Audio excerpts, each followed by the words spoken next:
sometimes we got to clap for our own damn self. You know what I mean? And I am clapping for myself and saying like, girl, you are making it. I don't know what 5-10 years is going to bring, but what I do know is today, tomorrow, and the day after that, I am covered and I am blessed and I'm grateful for that. But I also want you to know that it doesn't mean that I'm exempt from having moments of worry and anxiety about what the future will hold. I want to be able to do and have and be everything that I know God has called me to be. I want to be successful. I want to be impactful. I want to leave a legacy. I've already done so much in my life that I'm deeply proud of, but you better believe that I still have high expectations for myself because, and I want you to know this for yourself too, everything you've accomplished thus far is only an example of how far you can go. There's no way that God brought you to where you are right now to be done with you. He ain't done with you yet. So if you're telling me that you've already accomplished having the best-selling book, or you've already accomplished having 2 or 3 kids, or you've already accomplished having the career and then transitioning into motherhood, if you've already accomplished certain things, then what that means is there is so much more ahead of you. It's not over yet. So in knowing that, on one hand, I'm crazy excited about the future, particularly because having made some of the shifts and transitions in my life, I am living a more honest, authentic, real life with the same work ethic and drive and so much more knowledge that I've acquired over the years. But on the other side, that awareness of one, uncertainty. Gosh, what is the world going to bring? Because certainly didn't think I was getting divorced. Certainly didn't think a pandemic was happening. Am I going to be prepared for tomorrow? Right? There's that anxiety.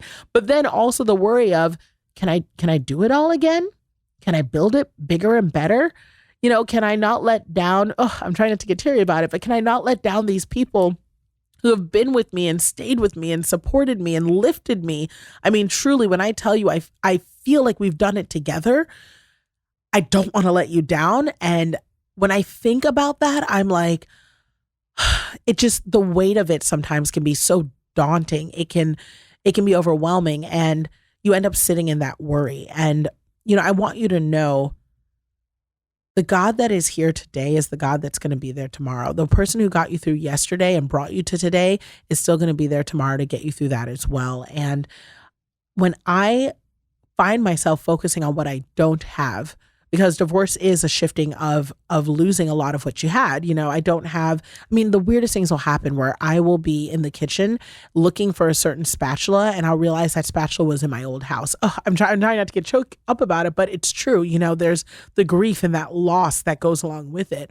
And it seems like such a silly, small thing, but it's these a million tiny reminders of change and transition and things not being where they are. Or, even though I'm years out, from ever sleeping in my previous home, some days I wake up and I'm not aware. I'm like, oh, right. I'm not in this home. I'm in California. I'm in this home and this is my life. And what's the blessing is when I think about my current life and I remember all of that, I'm really happy, but it doesn't mean that after 12 years of waking up in one life that I've forgotten what that was like. And when I tell you, friend, in answering that worry, about money, like, will I have enough? Will I be enough?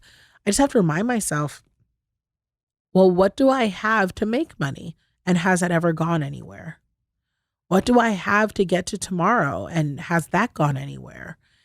And what new things have I acquired that I didn't have before that can help me get where I want to be?